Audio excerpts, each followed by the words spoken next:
ಬಹುಶಃ ಎಲ್ಲೋ ಒಂದು ಕಡೆ ಕರ್ನಾಟಕದಲ್ಲಿ ಉಪೇಂದ್ರ ಅವ್ರು ರಾಜಕೀಯ ಮಾಡೋದು ತುಂಬಾ ಕಷ್ಟ ಅನ್ಸುತ್ತೆ. ನಿಮ್ಮ ಮಾತುಗಳು ನಂಗೆ ಸ್ಪಷ್ಟವಾಗಿ ಅರ್ಥ ಆಗ್ತಾ ಇದೆ. ಎಲ್ಲೋ ಒಂದ್ ಕಡೆ ಇವ್ರ ಮಧ್ಯದಲ್ಲಿ ನಾನು ಎಲ್ಲಿ ಕೊಚ್ಚೋಗ್ಬಿಡ್ತೀನೋ, ಒಂಥರ ಪ್ರಜಾಕೀಯದಲ್ಲಿ ಎಲ್ಲಿ ಜೋಕರ್ ಆಗ್ಬಿಡ್ತೀನಿ, ನಾನು ಒಂದು ಭಯ ನಿಮ್ಮಲ್ಲಿ ಕಾಡ್ತಾ ಇದೆ ಅಂತ ನನಗೆ ಸ್ಪಷ್ಟವಾಗಿ ಅರ್ಥ ಆಗ್ತಾ ಇದೆ ಸರ್. ಅಷ್ಟು ಅರೆಹಳ್ಳಿ ಅನ್ನೋ ಕಡೆ ಚೇತನ್ ಕುಮಾರ್ ಅನ್ನೋರೊಬ್ರು ಆಯ್ಕೆ ಆದ್ರು. ಅದು ಗೊತ್ತಾ ನಿಮ್ಗೆ? ಗೊತ್ತಿಲ್ಲ. ಗೊತ್ತಿಲ್ಲದೆ ಇದ್ರೆ ಮಾತಾಡಬಾರ್ದು. ನೀವು ಪ್ರಜಾಪ್ರಭುತ್ವ ವ್ಯವಸ್ಥೆಯ ವಿರೋಧಿ, ನೀವು ಪ್ರಜಾಪ್ರಭುತ್ವದ ವಿರೋಧಿ. ಯಾಕೆ ಅಂದ್ರೆ ನೀವು ಪ್ರಜಾಪ್ರಭುತ್ವನ ಅರ್ಥನೇ ಮಾಡ್ಕೊಂಡಿಲ್ಲ. ಆ ಜಿಂಗ ಲಕ ಲಕ ಲಕ ಎಲ್ಲ ಏನ್ ಮಾಡ್ತಿದ್ದೀರಾ? ಬರ್ರ ಬರ್ರ ಬರ್ರ ಬರ್ರ ಬರ್ರ ಬರ್ರ. ಪ್ರಜಾಪ್ರಭುತ್ವ ಅಂದ್ರೆ ಏನು? ಇಡೀ ಜಗತ್ತು ಅಳವಡಿಸ್ಕೊಂಡಿರೋದು, ಮನುಷ್ಯ ಅಳವಡಿಸ್ಕೊಂಡಿರೋದು. ಏನಪ್ಪಾ ಅಂದ್ರೆ 9 to 5 ಮೈಕ್ ಕೊಟ್ಬಿಡಿ ಕರೆಕ್ಟ್ ಆಗಿ. 9 to 5 ಜಾಬ್ ಮಾಡ್ತೀನಿ ನಾನು. ಬೆಳಗ್ಗೆ ಎದ್ದು ನಾನು ಕೆಲಸಕ್ಕೆ ಹೋಗ್ಬೇಕು. ಅದಕ್ಕಾಗಿ ನನ್ನ ಹತ್ರ ಮನೆ ಕೆಲಸಗಳನ್ನ ಮಾಡೋದಕ್ಕೆ ನನಗೆ ಸಮಯ ಇಲ್ಲ ಅನ್ನೋ ಕಾರಣಕ್ಕಾಗಿ ನಾನು ದುಡ್ಡು ಕೊಟ್ಟು ಒಬ್ಬ ಸಂಬಳಕ್ಕೆ ಇಟ್ಕೊಂಡಿದ್ದೀನಿ. ಅವ್ರು ನನ್ನ ಎಲ್ಲಾ ಕೆಲಸಗಳನ್ನ ಮಾಡ್ಕೊಡ್ತಾರೆ. ಅದೇ ರೀತಿ ಪ್ರಜಾಪ್ರಭುತ್ವ ವ್ಯವಸ್ಥೆಯಲ್ಲಿ 5 ವರ್ಷಕ್ಕೆ ನನಗೆ ಕೆಲಸ ಮಾಡೋದಕ್ಕಾಗಿ ಒಬ್ಬ ವ್ಯಕ್ತಿಯನ್ನು ಆರಿಸಿ ಕಳಿಸ್ತೀನಿ ನಾನು. ಅದು ಪ್ರಜಾಪ್ರಭುತ್ವ ವ್ಯವಸ್ಥೆ. ನೀವು ಯಾವಾಗಲೂ ಹೇಳ್ತಾ ಬರೋದೇನಂತ ಜನನೇ ಇಂಟ್ರೆಸ್ಟ್ ತಗೊಂಡು ಕೆಲಸ ಮಾಡಬೇಕು ಅಂತ. ನಾನು ದಿನ ಬೆಳಗ್ಗೆ ಎದ್ದುಬಿಟ್ಟು ನನ್ನ ಮನೆ ರಸ್ತೆ ಟಾರ್ ಇದೆಯಾ, ಲೈಟ್ ಇದೆಯಾ, ಮತ್ತೊಂದು ನೋಡೋದಕ್ಕೆ ನನಗೆ ಸಮಯ ಇಲ್ಲ. ಅದಕ್ಕೆ ನಾನು ಪ್ರಜಾಪ್ರಭುತ್ವ ವ್ಯವಸ್ಥೆಯಲ್ಲಿ ಒಬ್ಬರನ್ನ ಆಯ್ಕೆ ಮಾಡಿ ನಾನು ಕಳಿಸ್ತೀನಿ. ನೀವೇನ್ ಮಾಡಬೇಕು, ನಾನೇನ್ ಮಾಡಬೇಕು ಅಂತ ನೀವು ಕೇಳಿದ್ರಲ್ಲ. ಶಾಸನ ಸಭೆಗೆ ಜನರಿಂದ ಆಯ್ಕೆ ಆಗೋಗಿ ನಿಮ್ಗೆ ಬಹಳ ಒಳ್ಳೆ ಆಲೋಚನೆ ಇದೆ. ನಾವೆಲ್ಲರೂ ಅದನ್ನೇ ಹೇಳ್ತೀವಿ, ಯಾರಿಗೂ ನಿಮ್ಗೆ ಕಮ್ಯುನಿಕೇಟ್ ಮಾಡಕ್ ಆಗ್ತಿಲ್ಲ. ಬಹಳ ಒಳ್ಳೆ ಆಲೋಚನೆಗಳನ್ನ ಇಟ್ಕೊಂಡಿದ್ದೀರಿ. ನೀವು ಹೇಳಿದ್ರಲ್ಲ ಯಾವ್ದೋ ರೋಡು ಮೋರಿ ಇದಾಗಿದೆ ಅಂತಲ್ಲ, ಅದನ್ನ ಏನ್ ಮಾಡಬೇಕು ಅಂತ ನಿಮ್ಗೆ ಗೊತ್ತು. ಜನರಿಂದ ಆಯ್ಕೆಯಾಗಿ ಹೋಗಿ ಶಾಸನ ಸಭೆಯಲ್ಲಿ ಕೂತ್ಕೊಂಡು ಶಾಸಕರಾಗಿ ಶಾಸನಗಳನ್ನ ರಚನೆ ಮಾಡಿ. ನೀವು ನಿಮ್ಗೆ ಆ ಶಕ್ತಿ ಇದೆ. ಎಲ್ಲ ಕಲ್ಪನೆಯಲ್ಲೇ ಇರ್ಲಿ, ಆ ಕಲ್ಪನೆಯಲ್ಲಿ ಇದ್ದಷ್ಟು ಮಜಾ ಇಲ್ಲ ಸರ್. ಖಂಡಿತ ನೀವು ಅಲ್ಲಲ್ಲ, ಖಂಡಿತ ಕೇಳಿ. ಅದಕ್ಕೆ ಹೋಗೋ ದಾರಿ ಏನಾರು ನಾನು ಈ ಕಡೆ ಹೋಗ್ಬಿಟ್ಟೆ ಅನ್ಕೊಳ್ಳಿ, ಏನ್ ಹೇಳಿ. ಅಲ್ಲಲ್ಲ, ಆ ಕಡೆ ಹೋಗ್ಬಿಟ್ರೆ ಈಗೇನು ಇನ್ನೊಂದು ಪಾರ್ಟಿ ಆಗಿರ್ತೀನಿ ಅಷ್ಟೇ ನಾನು. ಕೇಳಿಸ್ಕೊಳ್ಳಿ ಪೂರ್ತಿ ಕೇಳಿಸ್ಕೊಳ್ಳಿ. ನಾಳೆ ನೀವೇ ನನ್ನ ಬೈತೀರಾ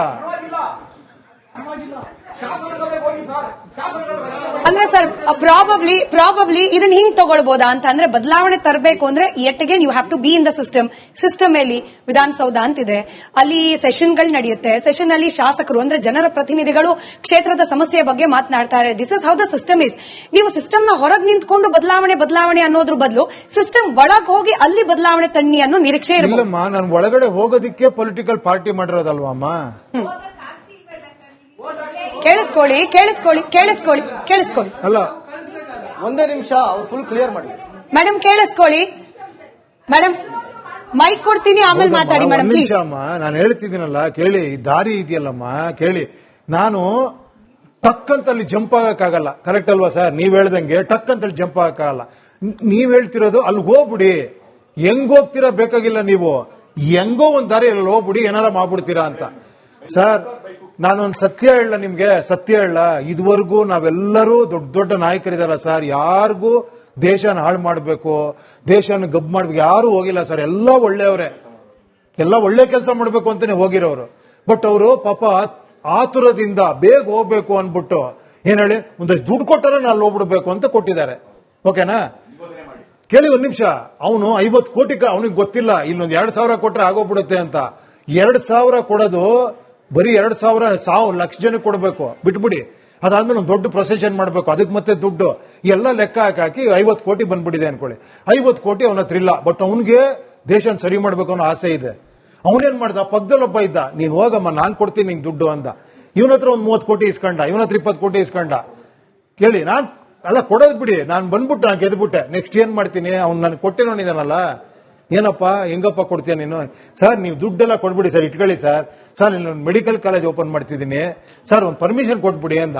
ನಾನು ದುಡ್ಡು ಇಸ್ಕೊಂಡ್ರೆ ಏನ್ ಮಾಡ್ತೀನಿ?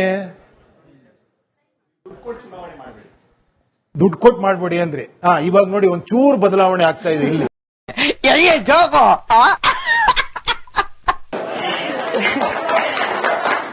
ಸಾಗರದಿಂದ ನೋಡಿ, ನಿಮ್ಮಂತ ಯುವಕರ ಈ ಭರವಸೆ ಬಂದ್ರೆ ಖಂಡಿತ ಆಗತ್ತೆ ಅಂದ್ರೆ ಖಂಡಿತ ನಾನು ಚುನಾವಣೆ ನಿಂತ್ಕೊಂತೀನಿ. ನನಗೂ ಭರವಸೆ ಬೇಕಲ್ಲ ಸರ್ ನಿಮ್ಮಿಂದ. ಉಪೇಂದ್ರ ಸರ್, ಈಗ ನೀವು ಹೇಳ್ತಾ ಇದ್ರಿ ಓಕೆ, ನಿಧಾನ ಅಂದ್ರೆ ಈ ಡೌಟ್ಫುಲ್ ಅಥವಾ ಕನ್ಫ್ಯೂಷನ್ ಇರುವಂತ ಜನರನ್ನ ನಾವು ಈ ಕ್ಷಣಕ್ಕೆ ನಾವು ಬದಲಾಯಿಸಕ್ಕಾಗಲ್ಲ. ನಿಧಾನಕ್ಕೆ ಅವರಿಗೆ ತಾಳ್ಮೆಯಿಂದ ಅರ್ಥ ಆಗ್ತಾ ಇದೆ. ಇವತ್ತಲ್ಲ ನಾಳೆ ಯಾವತ್ತಾದ್ರೂ ಒಂದಿನ ಆಗ್ಲಿ ಅಂತ.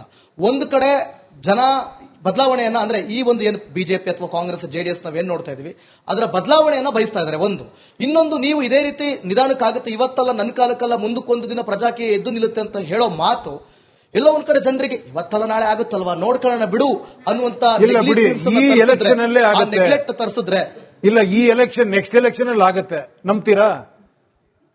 ಆಗ್ಬೇಕು ಅಂತ ಜನ ಬಯಸ್ತಾ ಇದಾರೆ ಸರ್. ಅದಕ್ಕೆ ನೀವೇನ್ ಮಾಡ್ಬೇಕು? ನಾವೆಲ್ಲ ಬಯಸೋಣ, ಆಗುತ್ತೆ. ಇಲ್ಲಿ ಕೇಳ್ತಿರೋರು ಎಲ್ಲರೂ ಬಯಸೋಣ. ಆದ್ರೆ ಆ ಕನ್ಫ್ಯೂಷನ್ ಇರೋರಿಗೆ ಕ್ಲಾರಿಟಿ ಕೊಡ್ಬೇಕಲ್ಲ ನೀವು. ಈ ಕನ್ಫ್ಯೂಷನ್ ಇದೆ, ಆಗುತ್ತೋ ಆಗಲ್ವೋ ಅನ್ನೋ ಕನ್ಫ್ಯೂಷನ್ ಹೊರಗೆ ಬಂದು ಎಸ್ ಹೇಳಿ. 28 ಎಲೆಕ್ಷನ್ ಅಲ್ಲಿ ಇದಾಗತ್ತೆ ಅನ್ಕೋಣ ಅಲ್ವಾ, ಈ GBA ಎಲೆಕ್ಷನ್ ಅಲ್ಲಿ ಆಗತ್ತೆ ಅನ್ಕೋಣ. ಈ ಒಂದು ಅದ್ಭುತವಾದ ಕ್ಷಣಕ್ಕೆ ಭಾರತವೇ ಸಾಕ್ಷಿಯಾಗಿದೆ. ಬಹುಶಃ ಎಲ್ಲೋ ಒಂದು ಕಡೆ ಕರ್ನಾಟಕದಲ್ಲಿ ಉಪೇಂದ್ರ ಅವ್ರು ರಾಜಕೀಯ ಮಾಡೋದು ತುಂಬಾ ಕಷ್ಟ ಅನ್ಸುತ್ತೆ. ನಿಮ್ಮ ಮಾತುಗಳು ನಂಗೆ ಸ್ಪಷ್ಟವಾಗಿ ಅರ್ಥ ಆಗ್ತಾ ಇದೆ.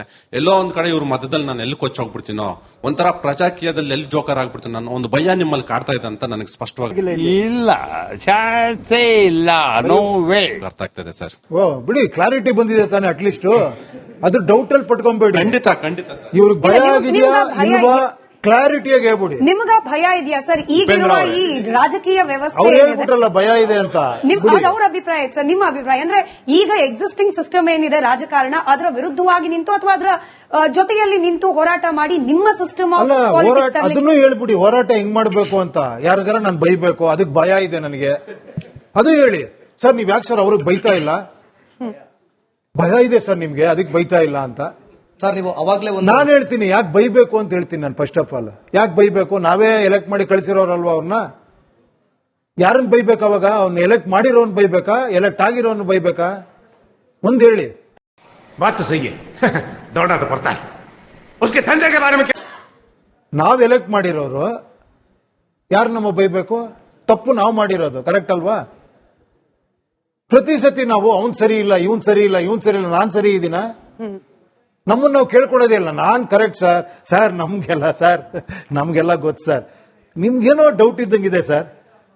ನಿಮ್ಗೇನೋ ಗೊತ್ತಿಲ್ಲ ಬಿಡಿ ಸರ್. 2 ನಿಮಿಷ ಹೇಳ್ಬಿಡ್ಬೋದು.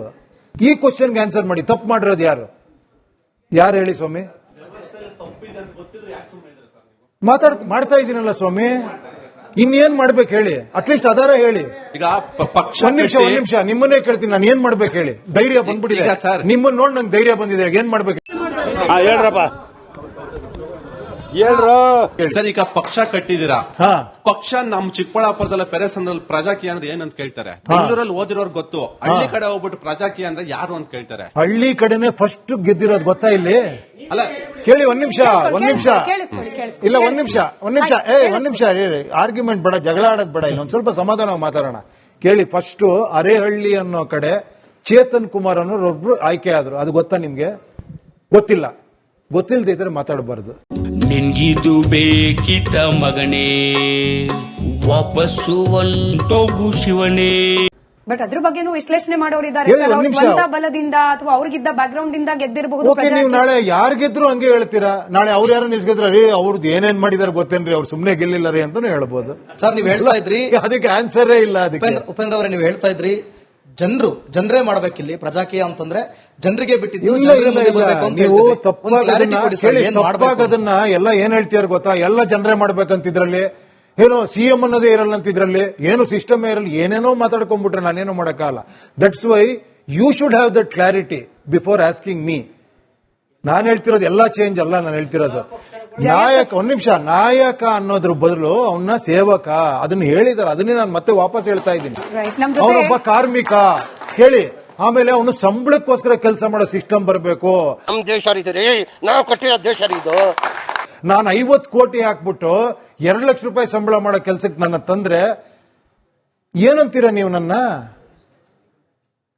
ಹೇಳಿ ಸ್ವಾಮಿ. ನಾನು ಸಂಬಳಕ್ಕೋಸ್ಕರ ಕೆಲಸ ಮಾಡೋನ್ ತರಬೇಕಿಲ್ಲಿ. ಯುವಕರು ಬರಬೇಕು, ಯುವತಿಯರು ಬರಬೇಕು. ಇಲ್ಲಿ ನಿಲ್ಲುವಂತ ಪರಿಸ್ಥಿತಿ ಬರಬೇಕು. ಯಾರು ಬಂದ್ರು ಎಲೆಕ್ಷನ್ ನಿಂತ್ಕೊಂಡು ಗೆಲ್ಲುವಂತ ಪರಿಸ್ಥಿತಿ ಅಥವಾ ಕೆಲಸ ಸಿಗುವಂತ ಪರಿಸ್ಥಿತಿ ಬರಬೇಕು. ಅವ್ರ ವಿಚಾರಗಳಿಗೆ ಓಟ್ ಹಾಕುವಂತ ಪರಿಸ್ಥಿತಿ ಬರಬೇಕು. ತಪ್ಪ ಅಮ್ಮ ಇದು ಹೇಳ್ತಿರೋದು? ಇದು ಆಕ್ಚುಲಿ ಚೆನ್ನಾಗಿರೋ. ಬರೀ ದುಡ್ಡಿರೋರು ದೊಡ್ಡವರು ಅವರೇ ಬರ್ಬೇಕಾ ಇಲ್ಲಿ? ಆಮೇಲೆ ನಾವೇ ತಂದ್ಬಿಟ್ಟು ಆಮೇಲೆ ನಮ್ಗೆ ಬೈಯಕ್ ಭಯ ಅಲ್ವಾ? ನಾನು ಬೈಕೊಂಡು ಕೂತ್ಕೊಂಡ್ರೆ ಸರ್ ಏನ್ ಸರ್ ಬರೀ ಬೈಕೊಂಡು ಕೂತೀರಾ? ಬೈಲಿಲ್ಲ ನಾನು ಸರ್ ಬೈಯೋದೇ ಇಲ್ಲಲ್ಲ ಸರ್. ನೀವೇನು ಏನಕ್ಕೆ ಬೈಬೇಕು ನನ್ಗೆ ಅರ್ಥನೇ ಆಗ್ತಿಲ್ಲ. ನಮ್ಮ ಈಗ ಜೊತೆ- ಬಂದಿರೋನ್ನ ಬೈದ್ರೆ ಧೈರ್ಯ ಅಂತನಾ? ನಮ್ಮ ಬೈಬೇಕಾ ವೀಕ್ಷಕರು ನಾನು?